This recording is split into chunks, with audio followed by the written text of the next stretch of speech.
5 different drivers could have won the Singapore Grand Prix. It was absolutely insane. The best F1 race this year. I'm going to let you know what went on, who overperformed, who underperformed, who did the strategy mistakes, and what we can look forward to in the next race. Got to start with Carlos Sainz, by the way.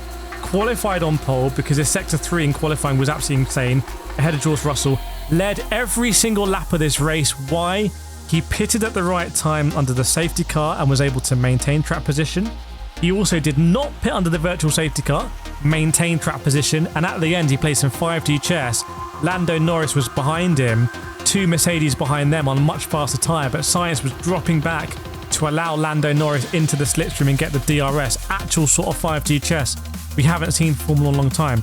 So I think a 10 out of 10 performance to Carlos Sainz. I've been saying a lot on this channel that Carlos Sainz is just in a different level right now. I think we're witnessing prime Carlos Sainz, and I'm all here for it.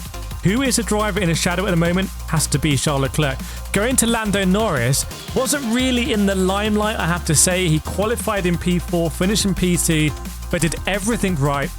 Was able to hold off the Mercedes, had to do some defense when needed to, staying in the slipstream. A really, really, really solid race from McLaren there with Lando Norris. Now, Lewis Hamilton, very controversial race because he cut the first corner of the first lap and gained 2 positions. He gained a position on Lando and he gained a position on George Russell.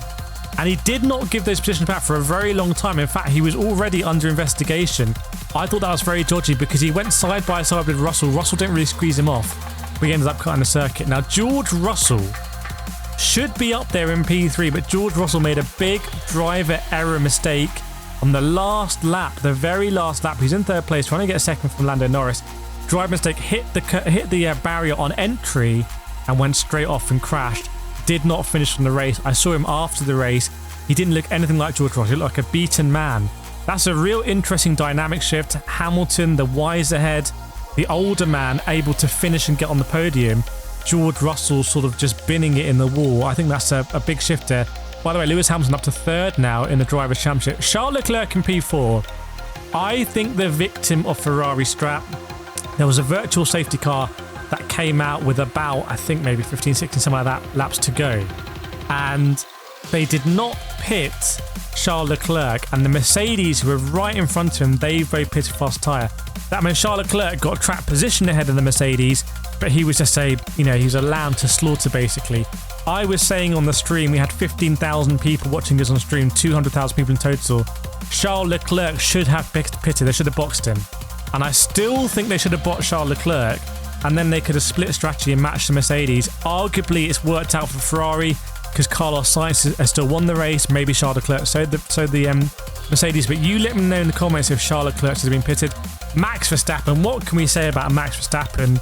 Obviously, qualifying in P11, knocked out by Lawson, didn't make it into Q3. But then had a really interesting race. He started on the hard tyre, struggled to get past Kevin Magnussen in the Haas, eventually did get past Kevin Magnussen, and when the first safety car happened, when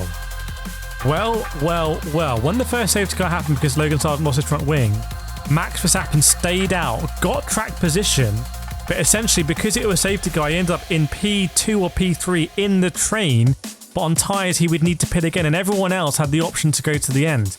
So Max Verstappen, if they had pitted him there, I think they would have had to convert to a 2-stopper, very ambitious, but I think they could have done it. Because Max Verstappen's pace at the end of the race was very, very strong on the medium tyre. So I think Max Verstappen kind of did the best he could do in the circumstances, getting a P5, but I would have liked to have seen them do an aggressive two-stop strategy. Pierre Gasly getting P6, great result for Alpine. Esteban Ocon should have been there as well, but he retired, a mechanical fault, I believe. You never know with the Alpines. Podiums in Monaco, podiums in Zandvoort, and Gasly up here in P6. I mean, they blow so hot and cold, but good result for Gasly. Piastri, by the way, many drivers drive of the day. I think qualifying down in 17th or 16th, impacted by Lance Stroll's big crash in Q1, but managing to get up to P7, playing the strategy perfectly. A real great day for McLaren. McLaren on here on strat, ahead of Sergio Perez, who Sergio Perez qualified 13th, finished in 8th, never really got going, stuck behind the Haas a lot, couldn't overtake. I mean, Sergio Perez, really difficult race, really difficult race, not good from Red Bull. Liam Lawson, by the way, getting in the points ahead of Logan Sargent now. Logan Sargent is like not even 20th in a 20-car championship now when it comes to points. But a great result for Liam Lawson here in Singapore. He's looking really, really, really good. I wonder if this gives AlphaTauri and Red Bull an issue. Do they put Ricciardo in the car to replace Yuki Tsunoda and run an Anzac pairing of Liam Lawson and Daniel Ricciardo in the AlphaTauri? Possibly, because Yuki Tsunoda retired again on lap 1 in Monza the previous race. He retired on the formation lap, so 2 races in a row where Yuki Tsunoda hasn't really gone racing at all. Kevin Magnussen dropped down to P10. He started so well. He's in P6. Dropped back some really impressive defense, but just ended up falling back. He actually got really pushed out wide.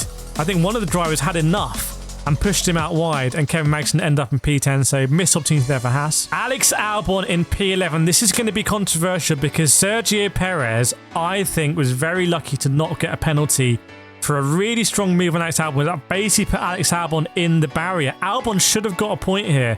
And then the Williams at this sort of track, that'll be a very, very, very good point. So Alex Albon super unlucky at what is, you know, close to his homeland of Thailand. So a kind of like home-ish Grand Prix. Really lucky for Alex Albon.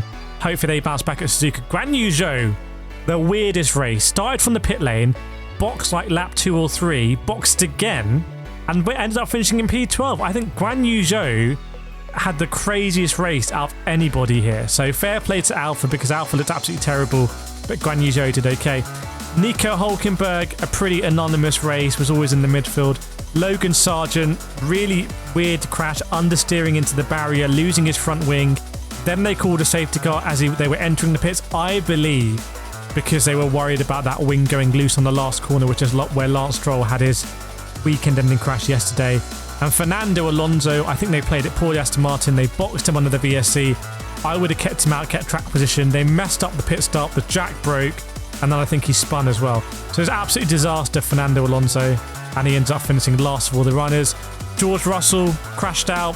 Valtteri Bottas, I think technical issue. Same with Ocon, Tsunoda, and Stroll didn't start the race because of his big crash in qualifying. So the big winners for me, Carlos Sainz, obviously, Lando Norris, Piastri, solid result for Gasly, and Liam Lawson.